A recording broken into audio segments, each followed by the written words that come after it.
Bienvenue dans Inspiration créative. Je m'appelle Kylian Talin et je vous emmène à la rencontre des créateurs les plus fascinants. Ceux qui sortent des sentiers battus pour créer, jour après jour, les projets les plus remarquables. Pour cet épisode, je suis allé à la rencontre d'un peintre talentueux qui s'appelle Thomas Delalande. Thomas, c'est un autodidacte. Son parcours est super inspirant parce qu'il a fait le choix de se lancer, par passion, sur un chemin qui n'était pas forcément celui tracé d'avance pour lui. Il a tissé ses toiles, de mois en mois, pour arriver à en vivre aujourd'hui. Il crée des peintures très colorées pour apporter un peu de bonne humeur aux gens. On a parlé de son parcours inattendu, de comment faire son trou en partant de rien, d'oser prendre le risque de faire et d'utiliser son cœur comme boussole. Je pense que la rencontre va vous plaire. Petite demande personnelle, j'ai changé le format de la newsletter du lundi pour apporter chaque semaine des conseils de plus en plus précis pour devenir un bon créateur. C'est un mélange à la fois d'astuces concrètes et d'inspiration pour aider les créateurs et ceux qui veulent développer leur projet cette année. Alors si Inspiration créative vous plaît, je vous invite à rejoindre le rang des lecteurs et à venir discuter avec moi. On est déjà 500. Je vous mets le lien dans la description de l'épisode du podcast. Bonne écoute. Salut Thomas. Salut Kylian. Comment tu vas ? Bah écoute, très bien, très bien. Je suis vraiment très content, on est dans ton atelier là. Ouais. Et c'est peut-être la première fois que je regrette de ne pas avoir plus de vidéos parce que c'est magnifique. Je pense que je vais faire ouais, c'est vrai que... T'as un petit atelier qui donne sur un jardin qui est juste sublime et puis on voit toutes tes œuvres, celles qui sont en cours et une autre qui est terminée derrière. Au moins une. Ouais. T'es bien là ? Bah c'est vrai que c'est un cadre propice à la création, ouais, complètement. Un endroit où je suis content d'aller le matin, où je suis bien, quoi. C'est mon petit cocon et j'aime vraiment y passer du temps, que ce soit de nuit comme de jour, quoi. C'est vraiment un endroit que j'apprécie et qui est très très stimulant au niveau de ma créativité, quoi. Ouais. J'ai sur l'œuvre que je vois juste à côté de toi, je prendrai peut-être une photo après discrète. Ouais. On voit beaucoup la nature dessus. Est-ce que c'est quelque chose qui t'inspire pas mal dans tes créations ? Ouais. De représenter ça et complètement. Il y a toujours des clins d'œil à la nature. Bah là, tu vois, la vue de l'atelier, ouais, justement sur le jardin que j'ai tous les jours. Et c'est vrai que je m'intéresse beaucoup à la nature, que ce soit au microcosme, aux insectes. C'est quelque chose qui m'a toujours fasciné. Quand j'étais petit, je jouais avec plein d'insectes, même aujourd'hui encore les araignées. Je suis un grand fan d'araignées. Tu les volais avec une loupe ou... Non, juste au contraire, je leur donnais à manger aux araignées. Enfin voilà, des choses comme ça. La nature m'a toujours intéressé jusqu'à de son échelle microscopique à l'espace et donc ouais, c'est clair que c'est quelque chose qui m'inspire énormément, quoi. Et que je veux retranscrire dans mon travail. Ouais. Moi, ça fait à peu près 1 an que je te suis. Ouais. J'ai découvert complètement par hasard. Enfin, par hasard. Je connais ton frère. Donc, il m'a dit, ouais. Jette un œil à ce qu'il fait, c'est super. Et tu fais des choses qui sont super colorées, toujours très... c'est à la fois simple, épuré et en même temps très créatif, très coloré. Donc, moi qui me parle beaucoup en termes de type de peinture. Je suis curieux de comprendre un peu tes origines avant ces 2 ans. Parce que ça fait près de 2 ans et demi que tu peins. Ouais. Enfin, pas que tu peins, mais que tu t'es lancé officiellement. Ouais. Qu'est-ce que tu faisais avant ? Comment t'en es arrivé là ? Est-ce que t'as toujours eu le goût du dessin ? Je suis un peu curieux de comprendre les origines de... Ouais, alors en gros, j'ai toujours eu le goût du dessin. J'ai toujours dessiné depuis que je suis très jeune. Un peu dans l'esprit d'aujourd'hui, j'aimais bien créer des univers qui sortaient de mon imaginaire, quoi. En mettant des choses... réel et aussi en jouant avec les formes. C'est quelque chose qui m'a toujours parlé. On le voit dans tes... Ouais. Et aussi dans ma famille il y a quand même une fibre artistique. Mon grand-père donc était aquarelliste de passion. Donc depuis que je suis tout petit, voilà, en vacances, je l'ai toujours vu peindre, s'arrêter devant un paysage, sortir sa petite palette d'aquarelle et dessiner un paysage.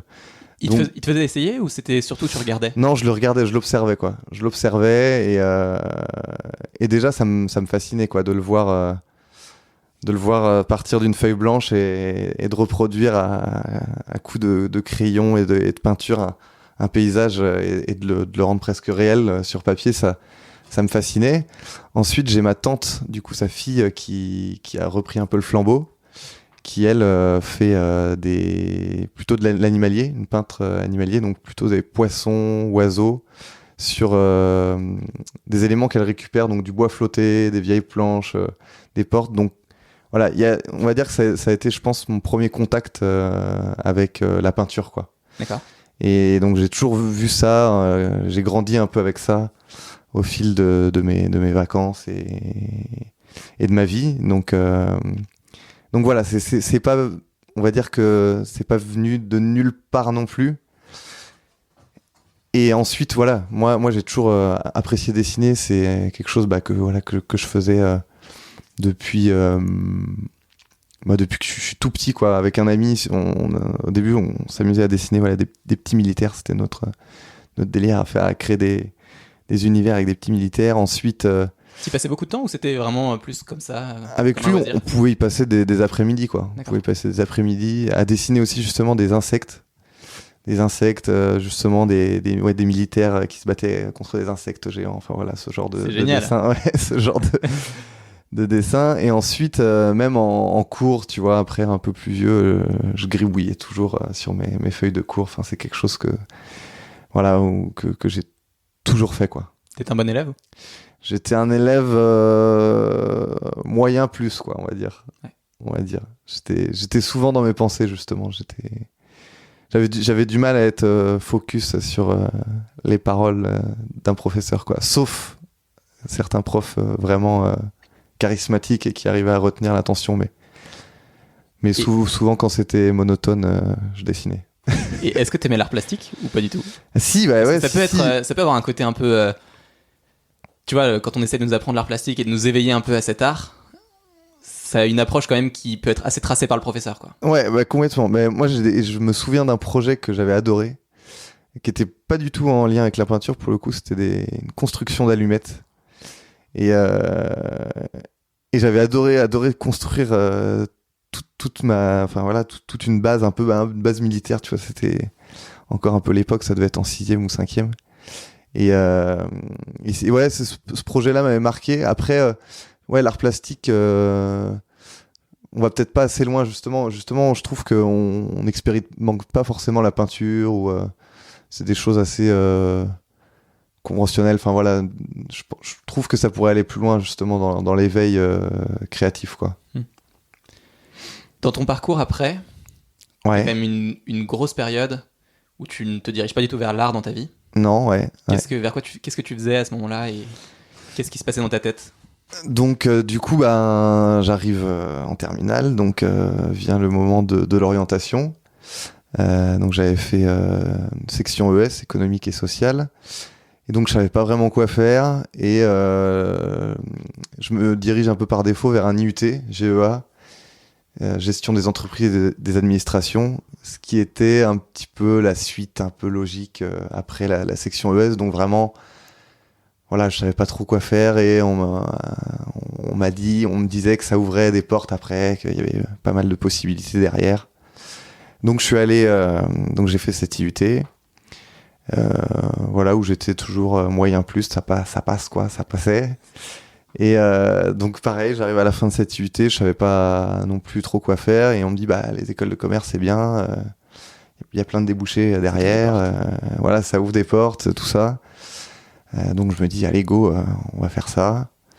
Donc je passe les concours, j'intègre une école, et c'est déjà pendant ces études là où j'avais beaucoup de questionnements. J'étais peut-être un peu plus mûr aussi, et je me disais mais qu'est-ce que je fais ici, quoi. Il y a pas grand chose qui m'intéresse. Voilà, dans mes stages, tout ça, je me suis jamais vraiment épanoui. Je me disais, bon, j'ai essayé d'aller vers l'orientation la plus créative, hein, le marketing, voilà, des choses où voilà, la création est quand même assez importante. Mais j'étais frustré un peu quand même, quoi. J'étais pas épanoui, quoi, dans ces études-là et dans mes stages, et notamment mon stage de fin d'études que j'ai fait chez TF1. Où là je me suis dit mais ouais, vraiment chaque jour je me disais mais je suis pas heureux, je suis pas à ma place, quoi. Je suis pas à ma place. Même l'ambiance de la boîte, des grosses boîtes de cette structure là m'avait pas du tout plu.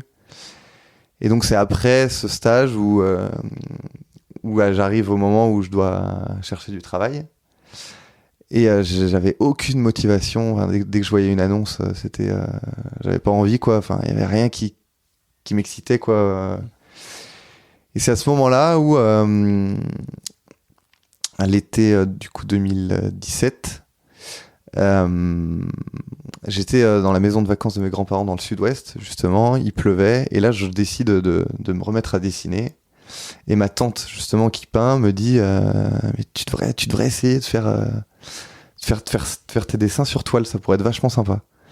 Et je lui dis, allez, go. Donc on est parti acheter une toile. Elle avait le matériel de peinture. Tu te revois dans ce magasin de...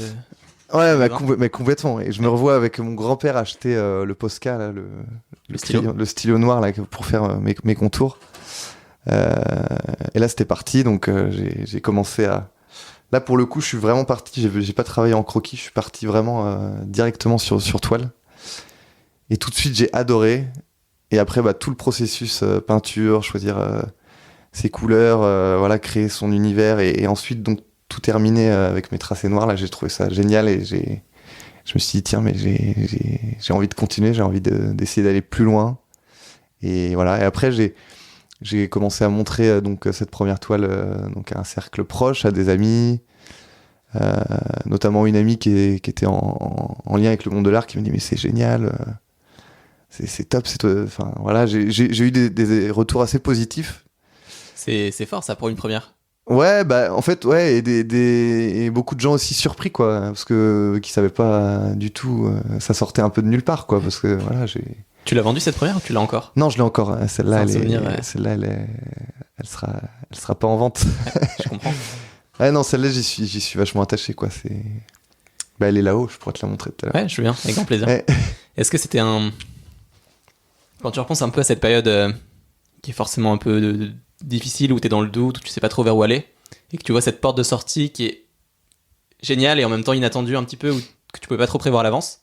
Ouais. Qu'est-ce qui te remonte comme souvenir Justement, je me suis dit... le nom de cette première toile, en plus, elle est assez évocatrice, ça s'appelle L'échappatoire. Ok. Et justement, ça symbolisait un peu le fait de m'échapper de ce dont j'allais, de ce dont vers lequel j'allais, quoi. Un peu la destinée par rapport à mon parcours, quoi. Donc je me suis dit, voilà, c'est peut-être, voilà, faut peut-être creuser, faut te donner les moyens de faire grandir ce petit bébé, ce projet qui était au stade embryonnaire. Après, voilà, mes parents aussi étaient pas forcément très partants. On me dit, mais attends, c'est une lubie, est-ce que, enfin, c'est difficile d'en vivre, un peu freiné, me freinait, et moi je disais, mais voilà, peu importe, j'ai envie d'essayer, j'ai envie de continuer, et voilà, quitte à travailler à côté, mais voilà, j'ai envie de me donner les moyens, au moins, d'essayer, quoi. C'est une phrase qu'on entend souvent, je trouve.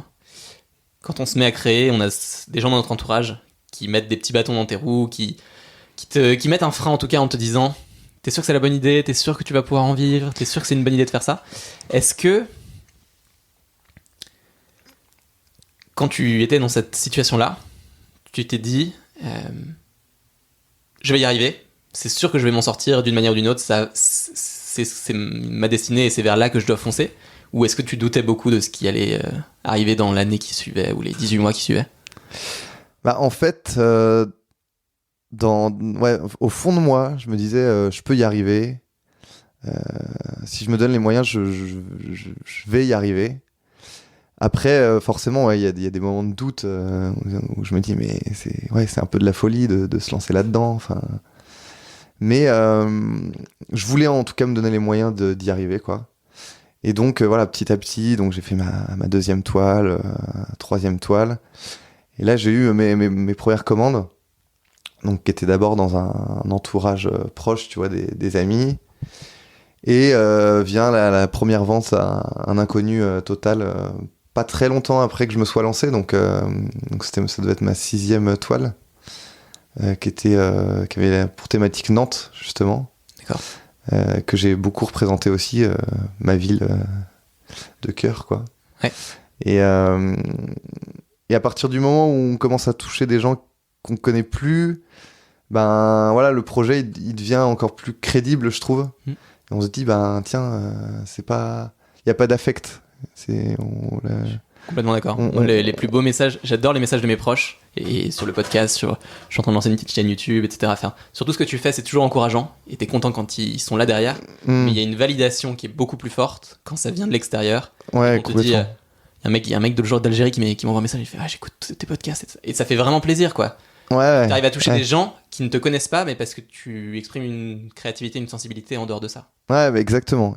C'est encore plus valorisant. Effectivement, quand c'est tes proches, c'est comme tu disais, c'est top, ça fait extrêmement plaisir. Mais ouais, quand c'est vraiment extérieur, quand l'affect rentre pas en compte, c'est encore plus fort parce que c'est des gens qui sont neutres complètement, et donc c'est chouette, quoi. Il y a pas mal de gens, je pense, qui écoutent le podcast, qui ont l'âme ou l'envie de créer, soit lancer, soit en projet, soit des choses qui vont se développer. Si tu devais reprendre un peu ces dernières années, est-ce qu'il y a des jalons un peu qui ont validé ta prise de risque, qui t'ont mis en confiance pour avancer malgré les galères que tu peux avoir ou les doutes que tu peux avoir? Ouais. Bah complètement. Bah après, du coup, il y a eu une grosse étape quand même dans mon projet artistique. Il y a eu la première expo. Donc c'est vrai que ça la première fois où je vais montrer, c'était plus d'une dizaine de tableaux au grand public, quoi, des gens justement, comme on disait, neutres et qui connaissent pas ton travail. Ouais. Donc c'était dans un cinéma UGC Atlantis. Ils ont une grande salle d'exposition. D'accord, pas très loin d'ici. Ouais, pas très loin d'ici. Et ils m'ont contacté via Instagram. Donc au début, ça m'a fait un peu bizarre parce que ça, c'était pas longtemps non plus. C'était 6 mois après avoir commencé. Et j'avais presque un peu le trac de montrer. Normal. De montrer mes œuvres à des inconnus. Et voilà, finalement, je me dis, mais c'est une super opportunité, faut y aller, quoi. Et j'avais un livre d'or aussi à l'entrée, donc c'était chouette aussi d'avoir le ressenti des gens, et voilà. Et là, j'ai vendu plusieurs tableaux, donc le projet là, il mûrissait vraiment, et c'était la validation un peu de tout, des premiers 6 mois, quoi. Je me suis dit, bon, voilà, faut continuer. Après, c'est marrant parce que au début, j'avais du mal à vendre, et même encore aujourd'hui. Tu veux dire parce que les gens achetaient pas, ou parce que toi, t'arrivais pas à te positionner comme Non, ça? j'avais du mal à me séparer d'un tableau. Normal. Ouais. Et il y a des tableaux, c'était presque un déchirement, quoi. J'avais pas envie de les voir partir, quoi. Et ça me le fait encore pour pas mal de tableaux. Enfin, certaines où je suis plus attaché que d'autres. Il y a un affect au moment de la création qui se crée. C'est bon signe, ça. Mais ouais. Ouais, c'est marrant comme phénomène. C'est un peu ces bébés, quoi, les toiles, quoi. Et de s'en séparer, c'était pas évident, quoi. Et bon, maintenant, avec le temps, on s'y habitue, et voilà, et c'est le passage obligé pour en vivre, hein. Ouais. Ce qui est marrant, c'est que ça m'inspire une réflexion. C'est pas le cas dans tous les types d'art. Tu vois, la peinture, elle a vocation à se séparer de toi un peu une fois le processus de création terminé. Si elle est vendue, tu peux les garder pour toi, bien sûr. T'as d'autres choses, d'autres formes d'art qui vont, au contraire, être des bébés qui vont rester et qui vont t'appartenir, tu vois. Ouais, est-ce que l'écrivain perd son bébé parce qu'il le vend? Non, pas forcément, parce qu'il le diffuse. Oui, c'est édité. Il va peut-être garder l'original, justement. Voilà, tous ces écrits. Et c'est marrant. Et tu le vis bien maintenant, ce déchirement, ou... Pas toujours. Il y a des toiles, quand je les vends à des parfaits inconnus, que je sais que je la reverrai jamais en physique, ça me le fait encore. Après, c'est ça dépend de certaines œuvres, quoi. Il y en a où j'ai moins d'affect, d'autres bien plus, mais ouais, tout ça reste quand même, c'est encore quelque chose qui est présent, quoi. Ouais. Tu parlais tout à l'heure de ton grand-père et de ta tante, et j'ai noté quelque chose sur mon ordinateur pendant que tu en parlais, parce que je voulais revenir dessus. Ouais. Il y a toujours dans la créativité, j'ai l'impression, une forme de mimétisme ou en tout cas d'inspiration qui vient de ton entourage plus ou moins proche, mais en tout cas, tu t'inspires forcément de l'extérieur. Est-ce que dans ton cas, on va dire dans ton approche de tes toiles, qui sont très colorées, qui ont certains codes que tu as mis en place et choisis, est-ce que tu as eu l'impression qu'il y a un mimétisme d'autres choses que tu as vues, d'autres peintres qui t'inspirent ou d'autres formes d'autres créateurs qui t'inspirent?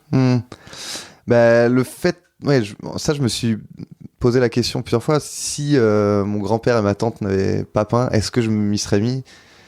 J'en suis pas si sûr, quoi. Et mon grand-père, en plus, il évoquait beaucoup et il a été un peu artiste refoulé. Enfin voilà, ses parents voulaient pas du tout qu'il se lance là-dedans, donc il a, pour le coup, lui suivi un peu un tracé assez classique, quoi, une carrière assez classique. Mais il aurait rêvé, lui, de faire les beaux-arts. Enfin voilà, et quelque part de peut-être voilà, faire ce qu'il aurait rêvé de faire à sa place, quoi, de reprendre le flambeau et d'y aller à fond. Ouais, c'était quelque chose qui me parlait et que j'avais envie de le faire un peu pour lui, quoi, aussi. Et lui, il me suit à fond aujourd'hui. Enfin voilà, je lui envoie mes tableaux à chaque fois qu'ils sont terminés. Enfin, il est hyper enjoué du projet, quoi. Et il le vit aussi un peu à travers toi. Ouais, complètement. Ouais. Et t'as l'impression que notre génération est plus à même de sortir des sentiers battus, ou du moins d'aller dans une quête de sens, en se libérant un peu des chemins tout tracés et de ce que la vie nous réserve initialement?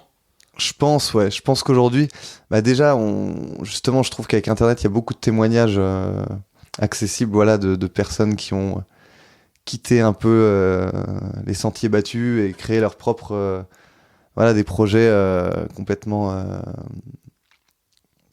pas en lien avec la vie classique, quoi.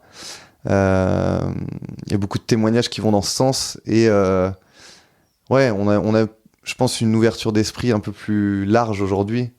On est moins jugé par ses études, enfin, même si ça reste en France quand même assez conventionnel. Justement, des parcours atypiques, je trouve, deviennent plus valorisés et mise en avant, et c'est top, quoi. C'est top, je trouve, de valoriser justement des parcours atypiques, quoi. Je trouve que ça permet effectivement de prendre confiance aussi sur d'autres possibilités et de se dire, si d'autres l'ont fait, pourquoi pas moi après tout? Ouais, complètement. Et c'est vrai que voilà, la peinture, peut-être voilà, à l'époque de mon grand-père, il y a 70 ans, ça devait pas être évident. Aujourd'hui, je trouve qu'on a des moyens qui nous permettent aussi de nous faire connaître. Voilà, moi j'utilise pas mal les réseaux sociaux. Et je trouve, pour la peinture, Instagram, c'est génial parce que ça permet d'avoir une galerie virtuelle accessible partout dans le monde. Et vu que c'est très visuel, ça matche très bien, je trouve, avec l'art. Et voilà, et on se rend compte aussi que ouais, y a énormément d'artistes à découvrir. Il y a plein d'univers. Voilà, Instagram, c'est une niche créative très forte, même s'il y a beaucoup aussi de acheter. Ouais. Mais quand on cible bien et qu'on va avoir des choses intéressantes, enfin des contenus qui nous intéressent, ouais, c'est une sacrée mine de contenus géniaux, quoi. C'est que clair. Ce soit artistique ou pour la photo, enfin voilà. Voilà. Ouais. Et quand tu vois la direction que prend ton art, on va en parler peut-être après, mais j'imagine que ça évolue aussi au fil du temps. Ouais.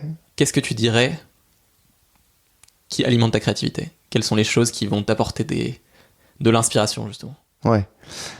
Du coup, déjà, tu vois, cet atelier, déjà, c'est un endroit qui m'inspire beaucoup. Je suis vraiment hyper bien ici à travailler. Je compte pas mes heures ici. Enfin voilà, c'est vraiment un endroit où je trouve qui stimule ma créativité, quoi. C'est magnifique, je suis d'accord. Enfin, ouais.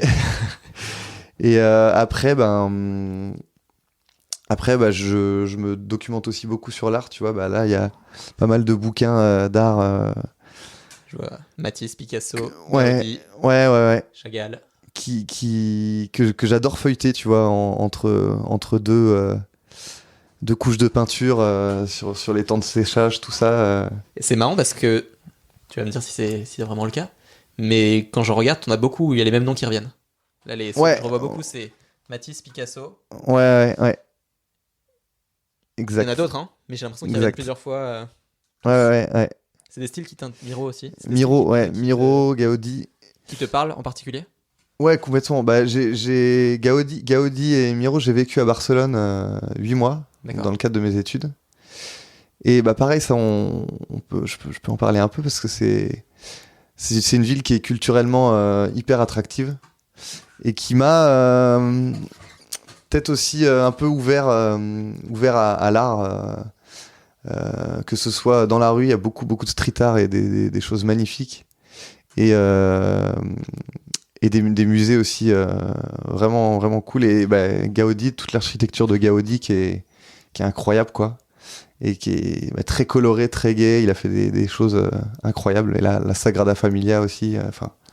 Voilà, c'était très inspirant comme ville artistiquement. Et c'est vrai que je pense aussi que ça a été un de mes petits déclics pour me dire ouais, l'art c'est incroyable. La couleur, la vivacité que ça peut créer dans l'esprit et dans des endroits qui peuvent être neutres. Donc ouais, non, c'est Barcelone, ouais, et Gaudi notamment, c'est une inspiration forte. C'est très intéressant. Ouais. Donc t'as à la fois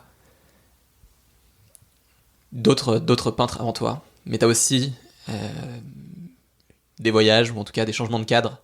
Ouais, et t'as aussi la nature, il y a vraiment plusieurs choses qui vont alimenter la créativité, et c'est ensuite que tu les combines et que tu rentres dans quelque chose. Bah, la nature, beaucoup, ouais, je fais beaucoup de randonnées et donc là, j'ai fait le tour du Mont Blanc là, sur 2 étapes en 2 ans là, l'été, et j'adore ça, c'est des bouffées d'oxygène incroyables. T'observes beaucoup dans ces cas-là? Ouais, j'observe beaucoup. Ouais, vraiment, j'observe beaucoup. J'aime bien m'arrêter 5 minutes pour contempler les paysages, les animaux. Même, je m'arrête à regarder les fourmilières en dôme là, qu'il y a beaucoup à la montagne. Ouais, j'aime observer, ouais, c'est un truc que j'ai toujours adoré. Et ouais, non, le contact avec la nature, ouais, c'est dingue, quoi. Là, je suis allé récemment, je suis retourné à Belle-Île, et pareil, c'est des paysages incroyables. Faire tous les sentiers côtiers, c'est génial, ouais. La nature est extrêmement inspirante, et c'est vrai que on a tendance, ouais, on a des coins de paradis en France à portée de main, et ouais, on a tendance à l'oublier parfois, quoi. C'est vrai. Ouais. Est-ce que tu trouves que ton art évolue? Est-ce que c'est mouvant? Et est-ce qu'il y a des choses conscientes dans ta tête où tu te dis j'ai envie de plus en plus d'aller vers ça ou d'expérimenter ça? Ouais, carrément. Bah, là, dans quelques-unes de mes dernières œuvres, je suis parti un peu dans des portraits, enfin voilà, chercher des choses un peu figuratives avec des regards, des expressions. Donc ouais, ça évolue un peu. Je vais un peu dans d'autres directions. J'ai d'autres idées aussi. Par exemple c'est secret peut-être? C'est un peu secret. Ok, très bien. Peut-être ceci. Ouais, j'ai pas mal d'idées qui mûrissent au fur et à mesure. D'autres où je suis pas encore sûr, mais au fur et à mesure du temps, elles évoluent. Là, j'ai acheté aussi des toiles d'essai où j'ai envie d'expérimenter des choses, des toiles à 2 €, tu vois, à la Foire Fouille, pour peut-être essayer aussi d'autres styles de peinture. De quitter un peu les aplats de couleurs que je fais beaucoup, et aller vers d'autres choses, quoi. Trop bien. Ouais. T'as dit un truc qui m'a marqué là il y a 30 secondes. Ouais. T'as dit j'ai des idées, mais je suis pas sûr encore que ce soit les bonnes. Ouais. Comment tu estimes? Est-ce que c'est personnel profondément, ou est-ce que tu estimes aussi par rapport à la réception que les gens vont avoir? Comment tu juges cette qualité d'une idée? L'idée... Ouais, non, en fait, c'est plutôt moi qui l'ajuste, qu'en général, je parle pas trop de mes idées créatives par rapport à la peinture, en tout cas. Et c'est plus à un moment donné où je sens que c'est le bon moment d'aller dans ce sens-là. Mais c'est plus, ouais, le temps, quoi, qui me fait mûrir. Après, il y a j'ai certaines idées qui n'ont jamais abouti, où je me suis jamais dit tac, c'est la bonne, et ouais, qui disparaissent avec le temps, quoi. Mais ça veut dire que t'as une vraie recherche de sens aussi dans ce que tu mets, dans ce que tu crées. Parce que sinon, ça enfin, les idées pourraient venir et elles seraient bonnes, quoi. Mais en fait, c'est plus, il y a des moments où tu sens que c'est vers ça que tu dois aller plus qu'autre chose, quoi. Ouais. Après, il y a certaines idées qui sont plus compliquées à mettre en place ou qui demandent une réflexion différente. Enfin, donc, il faut que ça mûrisse. Après, j'ai des idées un peu aussi certaines qui peuvent être bien farfelues, quoi. Et donc. Et tu les calmes ou tu leur laisses libre cours? Pour l'instant, elles sont intériorisées plutôt, mais je pense qu'un jour, je vais les sortir, quoi. Ouais. Je trouve ça très marrant. Les idées, c'est assez intéressant parce que souvent, on en avait discuté avec Alexis Michalik sur un des anciens épisodes. Ouais. Il faudrait presque, quand on a une nouvelle idée, la prendre, la mettre soit sur papier ou quelque part dans une boîte, tu vois. Mais presque une boîte physique, hein. C'est pas que métaphorique. La mettre, enrichir, remplir cette petite boîte, tu vois. T'as des tiroirs côte à côte avec toutes tes idées. Et quand tu sens qu'elles ont assez mûri, tu vides la boîte et là tu reconstruis tout et tu non, c'est une bonne idée. Mais je trouve ça intéressant parce que clair. Une idée, elle peut être bonne ou pas bonne, mais elle est surtout, il faut la mûrir et ensuite essayer de l'exécuter pour l'enrichir et la faire progresser, quoi. Ouais, non, mais complètement. Mais... Ouais, non, complètement. Moi, je les note. Je note beaucoup. Je fais beaucoup de croquis aussi. Donc, je garde toujours une trace quand même de mes idées. Enfin, j'essaye au maximum. J'ai toujours mon petit carnet sur moi, quoi. Et notamment quand je prends le train, c'est là où j'aime bien réfléchir, ou dans les transports en général. C'est là où les idées viennent. Après, ici aussi dans mon atelier, quoi. Le soir, c'est surtout le soir, moi, où l'inspiration est la plus forte, quoi. Ouais. Il y a une question que j'aurais pas pu poser à tout le monde, mais ça m'intéresse vraiment d'avoir ton avis. Ouais. Dans le milieu de la peinture, comment on juge de la valeur d'une toile ou d'un artiste, on va dire sur le marché de l'art? Ouais. Comment ça se passe? Et pourquoi on a plus de valeur qu'un autre ou moins Ouais, alors ça, ouais, c'est une bonne question. En fait, déjà, il y a un peu le temps, l'expérience. Après, il y a le parcours artistique aussi. Moi, je suis autodidacte. Ça te pénalise, ça? Ça peut être un peu pénalisant, ouais, par rapport à certains, tu vois, les galeries, par exemple, des grosses galeries vont plus rechercher des gens qui ont un parcours artistique très fort, des grosses écoles, enfin voilà, des gros noms. Ce qui est marrant quand tu y penses, parce que il y a toujours quelque chose de subjectif dans l'art. Et c'est pas parce que tu es vieux ou que tu es expérimenté en termes d'études que ton art va forcément être le plus réussi. Ça peut jouer, mais ça peut jouer comme quelqu'un qui crée une entreprise, ça peut jouer comme... Ouais. Mais ça fait pas tout, quoi. C'est pas parce que t'as fait une bonne école que t'es forcément un bon employé dans une entreprise. C'est pas parce que t'as fait forcément une bonne formation que derrière t'es quelqu'un de talentueux, quoi. Ouais, non, c'est clair. Mais le marché de l'art a toujours fonctionné comme ça, et ça s'ouvre, hein, forcément, hein, aux autodidactes, évidemment. Mais après, le prix des œuvres, ouais, quelqu'un qui sort d'une très grosse école d'art va être déjà à la base plus coté qu'un autodidacte. Après, il y a forcément l'évolution de la carrière artistique. Il y a pas mal de après, c'est un marché un peu, donc il y a aussi un peu l'offre et la demande. Ça rentre en jeu aussi, quoi. Et est-ce que tu as l'impression que tu dois te plier à certains codes, certaines règles pour vendre, ou est-ce qu'au contraire, vu que c'est très personnel et très subjectif, une belle œuvre, de manière objective, trouvera son public ou trouvera des amateurs? Ouais, moi je fais toujours en fonction de moi, en fonction de ce qui me plaît, quoi. Je me base pas par rapport à ce que j'ai pu bien vendre, ou voilà, je vais toujours chercher à moi me faire plaisir, quoi. Et faire quelque chose qui me plaît à un certain moment, quoi. Et après, si ça plaît aux autres, tant mieux, et sinon, tant pis, quoi. Donc j'imagine que toi aussi, avec le temps, et plus tu avances, plus les œuvres que tu vends évoluent en termes de prix aussi. Ça doit être forcément lié. Ouais. Petit à petit, oui, au fil des expositions, Ouais, des expositions ouais, c'est surtout les expos et bien, je suis sur une galerie en ligne aussi. Ouais, Casoar, c'est ça? Ouais, Casoar. Je vais aller voir. Donc il y a une bonne galerie en ligne. Donc ouais, petit à petit ça augmente, mais voilà, faut pas, enfin voilà, on fait pas forcément ça pour l'argent et pour le prix. Enfin moi j'ai pas des objectifs de prix. Voilà, moi à partir du moment où je peux en vivre, c'est réussi quoi. Je trouve que t'as toujours deux formes de peinture. Enfin, pas de peinture, plutôt de façon de créer. T'as des gens qui créent de manière très spontanée et des gens qui créent de manière très réfléchie après un gros questionnement, tu vois. Ouais. C'est quoi ton style d'art, toi? Ton style de création plutôt, de processus? Ouais, bah alors déjà, moi, je commence toujours sur croquis et je suis assez dans la spontanéité, justement. Mais ça peut être problématique parfois parce que y a des moments où, justement, la spontanéité n'est pas là, où j'ai pas d'inspiration, justement. Et je vais être très frustré. Je vais être très frustré parce que j'arrive pas à un résultat qui me convient. Et dans ces cas-là, souvent, j'arrête de dessiner. Ce que je vais être... la frustration, c'est très mauvais, quoi. Dans mon cas, c'est très mauvais.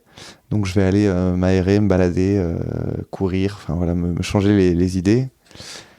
Mais je suis plutôt dans la spontanéité. Après, il y a aussi certaines œuvres où c'est très, très réfléchi. Notamment une qui s'appelle L'altérable environnement, où c'était un travail de construction. Je voulais que plein d'objets de forme d'animaux forment un puzzle, en fait. Tout s'emboîte. D'accord. Et le sujet...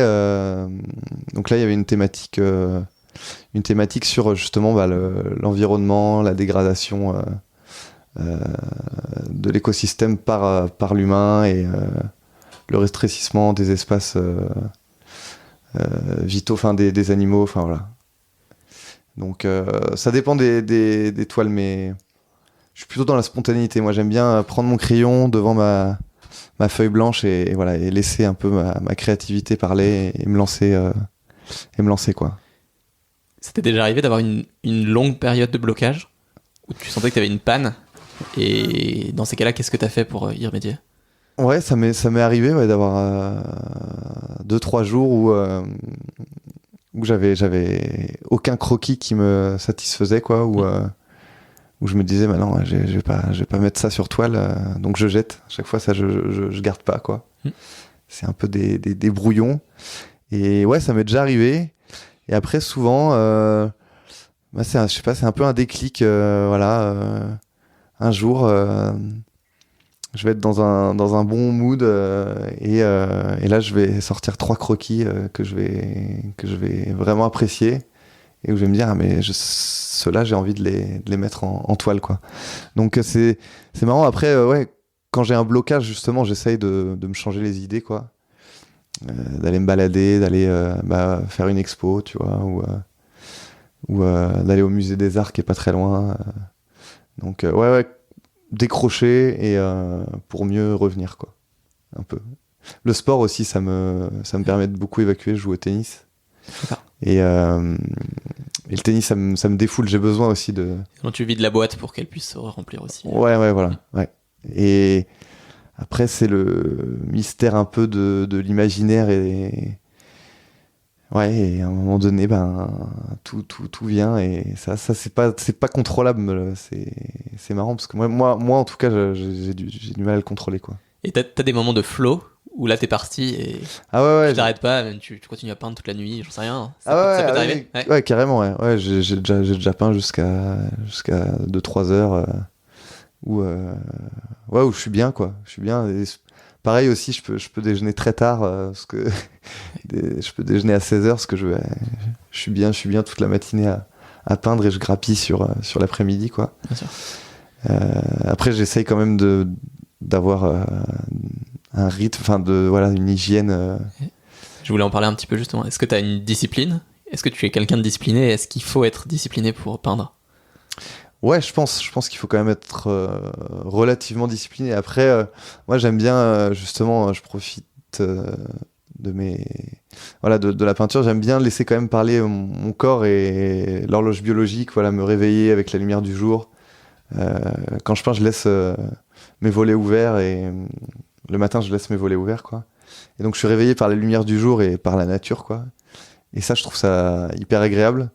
Et je me réveille du coup de plus en plus tôt parce qu'il fait jour de plus en plus tôt en ce moment. Ouais. Et ça, je trouve ça vraiment cool, quoi, de pouvoir un peu comme nos ancêtres, quoi. Ils n'avaient pas de réveil, enfin ils se levaient au rythme de la nature, quoi. Et moi, je le fais un peu aussi. Je préfère aussi peindre à la lumière du jour. Donc même si là, bon, en hiver, forcément, on est un peu obligé d'utiliser de la lumière artificielle. Mais l'été, par exemple, j'aime bien m'arrêter, voilà, quand la nuit tombe, quoi. Il y a une question que je me pose beaucoup en ce moment sur la résistance, les choses qui te font procrastiner, Ouais. qui t'amènent à repousser un peu.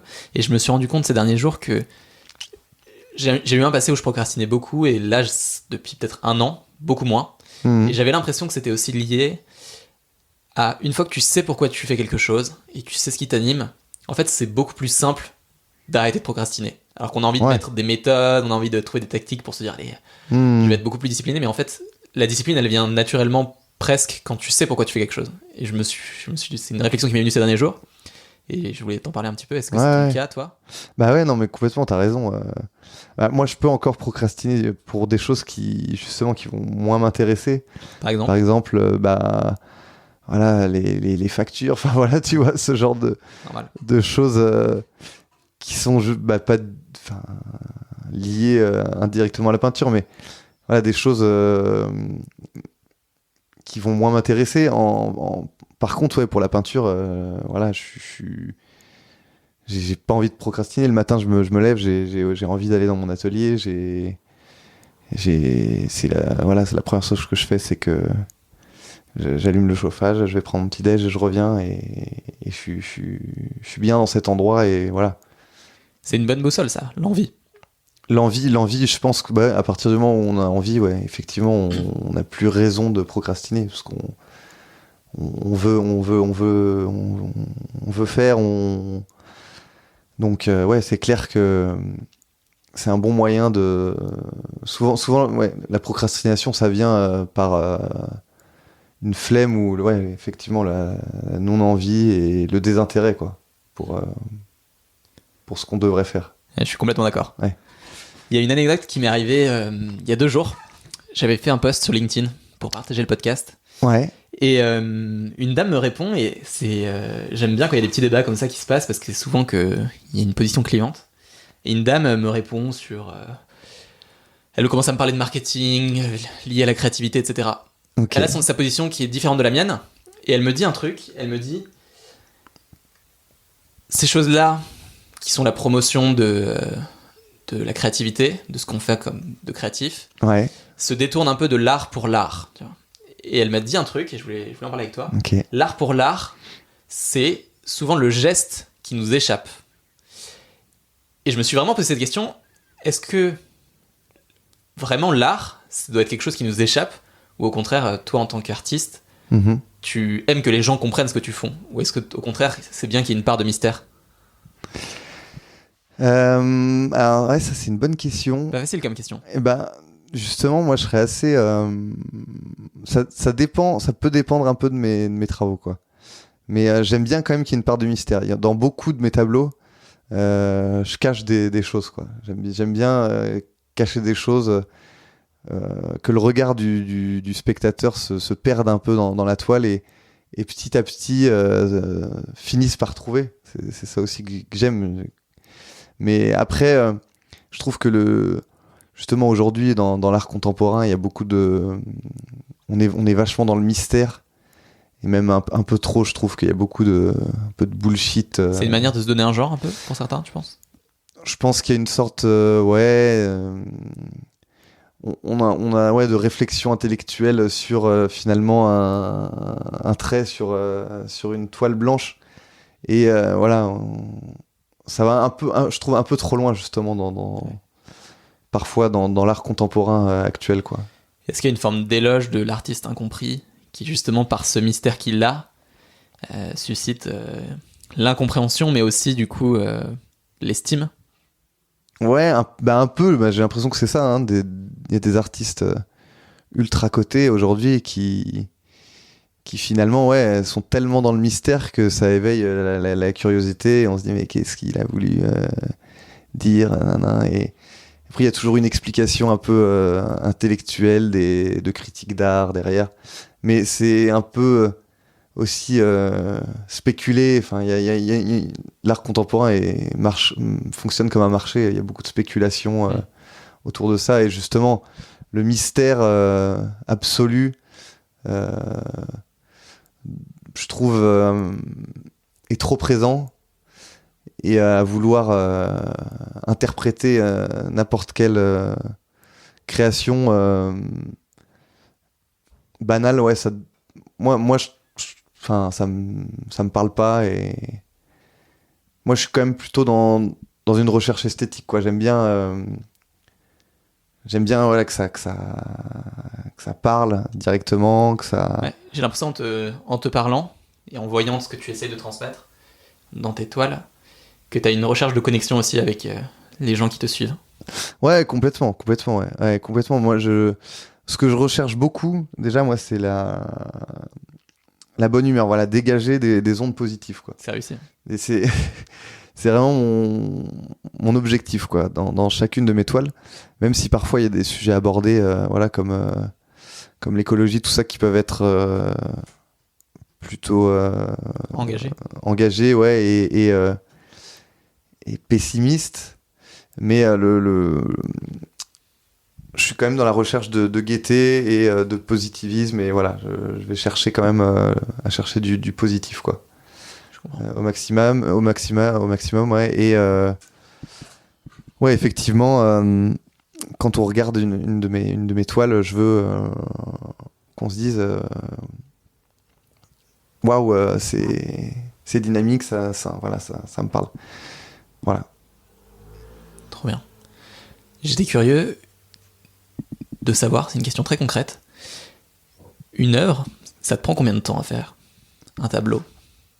Bah, c'est long, c'est entre de la conception du croquis à toutes les finitions au tracé noir, c'est environ 20-25 heures. D'accord. 25 heures, ouais. Donc ouais, c'est beaucoup de temps. Et tu restes toujours sur le même format en termes de dimension, ou t'as envie d'aller tester d'autres choses? Bah, j'ai plusieurs formats, tu vois, là j'ai mes classiques. Ouais. Le plus grand là c'est 1 mètre par 1 mètre. Mais j'aimerais bien, bah là j'ai des projets justement de street art. Donc faire des fresques, une fresque sur une palissade de 3 mètres sur 2. Donc qui va se réaliser prochainement. Génial. Ouais, c'est très différent, ça. Ouais, c'est cool, mais ça m'a toujours attiré justement, ouais, les plus grandes surfaces. Et justement, ben, proposer quelque chose dans la rue, donc c'est-à-dire accessible à tous. Et ouais, essayer de retranscrire mon univers sur une surface plus conséquente au regard de tous. Ouais, c'est quelque chose qui me plairait, quoi, qui me plairait et qui va se faire. Donc c'est chouette, quoi. Est-ce qu'un jour je pourrais t'inviter chez moi et qu'on dessine ensemble sur un mur? Ah ben, go, hein. Trop bien. Il y a 3 questions que j'aime bien poser, ouais, à la fin du podcast. Et d'ailleurs, peut-être que tu les as déjà entendues parce que tu m'avais dit avoir écouté certains épisodes. Ouais. La première, je vais te demander T'as une personnalité qui est très accessible et très modeste, mais je vais te poser cette question et il faut que je te demande de jouer le jeu quand même. Ok. Est-ce que dans ton art et dans la création que tu fais, il y a une trace que tu aimerais laisser? Une transmission que tu aimerais faire? Bah, c'est vrai, bah, un peu. En fait, déjà, l'art se transmet et chaque tableau a une durée de vie quasiment infinie. Donc c'est vrai que se dire que là, j'ai des toiles qui sont disséminées un peu partout. chez des inconnus, voilà. J'en ai certaines à l'étranger. Ouais, c'est vrai que c'est assez jouissif, on va dire, et de pouvoir laisser une trace de son passage. L'art, c'est un peu ça, c'est une trace de son passage sur Terre, c'est quelque chose qui va rester dans le temps. Donc, ouais, ça, c'est vrai que c'est assez valorisant et ça me plaît de me dire que quand je serai mort, ben, il y aura encore mes travaux, mes toiles, quoi. Ça, c'est fort, ça. Ouais, c'est marrant, ouais. C'est ça, ouais. Ce sera peut-être mon héritage, quoi. C'est génial. Ouais. Bravo. Merci d'avoir répondu et d'avoir joué le jeu. Ouais, de rien. J'ai une deuxième question qui est... il y a beaucoup de gens, comme je te disais, qui écoutent le podcast et qui ont l'envie de créer, ou du moins qui développent cette envie. Quel conseil tu te donnerais à quelqu'un qui est sur son chemin au début et qui a envie d'avancer? Bah déjà, ouais, d'y aller à fond, quoi, et de se donner les moyens, quoi, de vraiment voilà, y consacrer beaucoup de temps. Après, je pense qu'il faut aussi qu'il y ait un peu une période de crash test. Moi, si j'avais vu que au bout de 6 mois, 1 an, ça prenait pas forcément, j'aurais continué à le faire pour moi, mais je me serais peut-être moins investi et j'aurais peut-être moins persévéré. Je pense que c'est important d'être aussi réaliste aussi. Il y a beaucoup de gens, je pense à notamment la comédie, voilà, beaucoup de gens qui aimeraient être comédiens. Il y a tellement de monde et peu de place. À un moment donné, il faut être réaliste par rapport à ses capacités peut-être et à la réalité aussi du métier et du marché.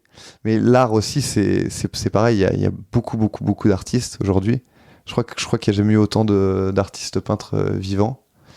Donc il faut trouver sa place. Il faut se démarquer. Il faut réussir à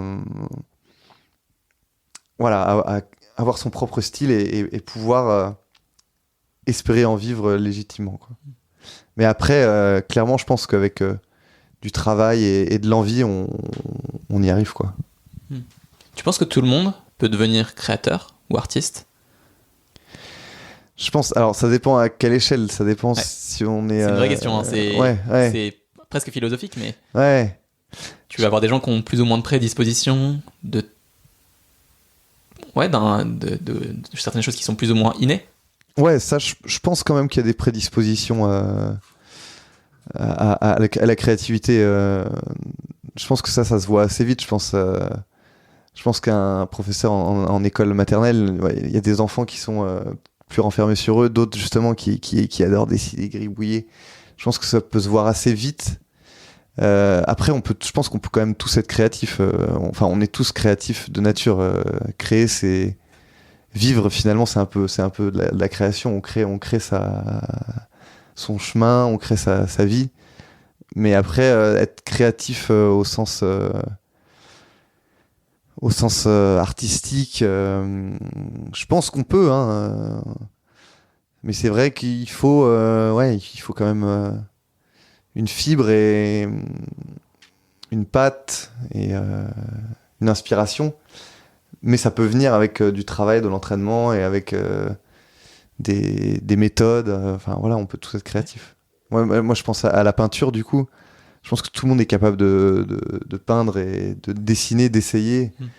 Justement, j'aimerais voir des gens très terre à terre qui n'ont jamais dessiné, leur donner une feuille et faire allez-y, fais ce qui te plaît, dessine. Je vais m'y mettre, je t'enverrai dans quelques temps les premiers essais. Ok. Mais non, c'est vrai, je trouve qu'on a cette peur toujours de l'imperfection. Et qu'on a, un peu, ouais. Tu vois, ça nous bloque, on se dit... en fait, on a tellement d'images dans notre imaginaire à tous de ce qui se fait de mieux, que quand on produit, on n'ose pas le montrer parce qu'on est au début du chemin. Et on peut parfois se bloquer et se dire, en fait, voilà, je suis pas du tout fait pour ça. Je suis pas du tout fait pour complètement. peindre, je suis pas du tout fait pour créer des vidéos, je suis pas du tout fait pour écrire. Alors qu'en fait, il faut essayer de prendre ce recul et de se dire, est-ce que ça peut se développer? Ouais, complètement. Est-ce que je suis prêt à le faire, quoi. Ouais, non, mais complètement. Je suis complètement d'accord avec toi. Il faut pousser et aller au maximum du potentiel du truc et voilà quoi, je pense que... Mais tout le monde a les moyens d'y arriver, je pense. Et ma dernière question, est-ce que tu es quelqu'un qui aime lire ? Eh ben non, moi je suis plutôt un visuel justement. La lecture me stimule moins, tu vois, je préfère feuilleter des bouquins d'art et me documenter plus par le visuel justement. Je regarde beaucoup de documentaires. Ouais. Documentaires Arte que j'adore. J'en ai regardé un notamment sur Van Gogh qui était génial. Trop bien. Je suis plutôt dans la documentation. T'aimes la bande dessinée ? Ouais, la bande dessinée, j'ai adoré jeune. Aujourd'hui, j'en lis moins, mais ouais, la BD, c'est toute mon enfance. Okay. Je te propose un deal. Ouais. À la fin de chaque épisode, on a un petit cadeau pour nos invités. Et cool. C'est soit un livre, soit une BD. Sauf qu'aujourd'hui, je suis venu en train depuis Paris, donc on est à Nantes. Ouais. On a oublié peut-être de le dire, mais on est à Nantes. Ouais. Et je n'ai qu'un livre, donc ce que je te propose, c'est que je ne te dis pas quelle BD je vais t'offrir, mais tu vas recevoir, avant la sortie de cet épisode, une BD que j'ai beaucoup aimée et que je te partagerai. Et puis je l'annoncerai en conclusion du coup de l'intro. Enfin de la conclusion de l'épisode. Ah bah carrément. Voilà. Donc tu ne sais pas ce que c'est encore, mais surprise. J'aime bien les surprises. Super. C'est nickel. Bah, merci beaucoup. C'était vraiment excellent de discuter de ça avec toi et le cadre est magnifique et je trouve que c'est super inspirant parce que ton parcours il est assumé et en même temps il montre la voie à d'autres qui peuvent hésiter, tu vois. Ouais. Se lancer sur leur chemin en se disant je pense à une de mes cousines qui se pose beaucoup de questions sur son potentiel créatif en ce moment et je trouve que te voir c'est une source d'inspiration en se disant go quoi, si t'as quelque chose qui te parle fais-le et puis donne-toi la chance que ça puisse exister quoi. Mais complètement, mais je vois hein, sur Instagram notamment il y a pas mal de petits jeunes qui m'écrivent qui me disent c'est bien mais moi j'ose pas trop me lancer et qui m'envoient parfois aussi ce qu'ils font et je leur dis mais te pose pas 10 000 questions, monte ton travail au maximum. Go quoi. Y a des milliers de lieux d'exposition, des bars, des restos, et essaye, donne-toi les moyens et go quoi. Faut pas se poser 10 000 questions. C'est vrai comme tu disais, on cherche trop la perfection et on a peur, surtout dans la peinture quoi, de montrer son travail. Il y en a plein d'artistes qui n'osent pas quoi. Et des gens qui font des trucs géniaux quoi. C'est clair. Et tu disais il n'y a jamais eu autant de peintres, mais de manière générale il n'y a jamais eu autant d'acheteurs non plus. Il n'y a jamais eu autant de façons de communiquer dessus. On n'a jamais été aussi nombreux sur la planète. Donc oui, tout augmente, mais je pense que c'est pas une mauvaise époque. On n'a aujourd'hui pas besoin de mécènes comme à l'époque des Médicis pour vivre de son art. Ouais, et exactement. C'est aussi, quoi. Ouais, complètement. Il y a aussi énormément de moyens de se faire connaître, beaucoup plus qu'à l'époque. Il y a des endroits pour vendre, il y a des milliers de lieux d'exposition. Donc voilà, il faut pas avoir peur et si on a sa patte, on trouvera sa place quoi. C'est clair. Ouais. Merci beaucoup. Mais de rien Kylian, avec plaisir. Salut. Ciao. Merci beaucoup d'avoir écouté cet épisode. J'espère que ça vous a beaucoup plu. Comme vous avez vu à la fin, je n'avais pas de BD pour Thomas, alors je lui ai envoyé par la poste Peter Pan de Loisel, qui est une BD fascinante qui parle d'une sorte de recréation de Peter Pan à la sauce de Loisel, donc je vous laisserai découvrir ça. Si ça vous a plu, parlez-en autour de vous, c'est comme ça que le podcast grandit. Et puis prenez 1 minute ou 30 secondes pour laisser une petite note sur Apple Podcast ou un abonnement sur Spotify, c'est ça qui nous aide à le faire grandir. Donc merci beaucoup et puis surtout, à dans 2 semaines pour une rencontre avec un humoriste génial. Salut!